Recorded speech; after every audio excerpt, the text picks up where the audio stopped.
ROMT.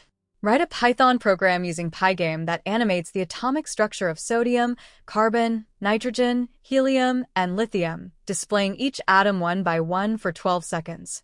Each atom should show Z-notation spot its electronic shell structure, with electrons orbiting in shells. Z-notation spot the atom's name at the top of the screen. Z-notation spot the number of protons, atomic number, at the center of the nucleus, formatted as 11p for sodium, 6p for carbon, etc. Z-notation spot the credit code by Arvind at the bottom. Add a 3D effect to the animation.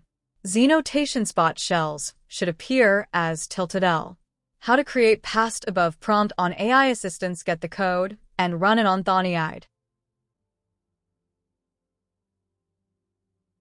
Python आणि पिगेम वापरून एक programme लिहा जो sodium, carbon, nitrogen, helium आणि lithium या अणूंची रचना ॲनिमेट करतो आणि प्रत्येक अणू 12 सेकंदांसाठी एकामागोमाग एक दाखवतो. प्रत्येक अणूमध्ये खालील गोष्टी दाखवल्या पाहिजेत.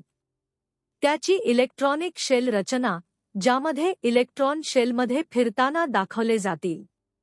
स्क्रीनच्या वर अणूचे नाव. न्यूक्लियसच्या केंद्रात प्रोटॉन्सची संख्या, अणुक्रमांक 11p, सोडियमसाठी 6p, कार्बनसाठी अशा स्वरूपात. खालच्या बाजूस कोड बाय अरविंद असा क्रेडिट. ॲनिमेशनमध्ये 3D इफेक्ट द्या. शेल्स थोड्या झुकलेल्या अंडाकृती, इलिप्सिस, दाखवा, ज्यामुळे 3D ऑर्बिटचा भास होईल. इलेक्ट्रॉन्स हे 3D ऑर्बिटमध्ये फिरताना दाखवा, जिथे ते जवळ आले की मोठे आणि उजळ दिसतील आणि दूर गेले की लहान व फिकट.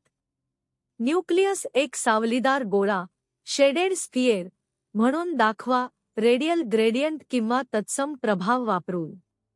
ॲनिमेशन इंडेफिनेटली अणूंच्या लूपमध्ये चालू राहील. पिगेम आणि स्टँडर्ड पायथन लायब्ररीज वापरा.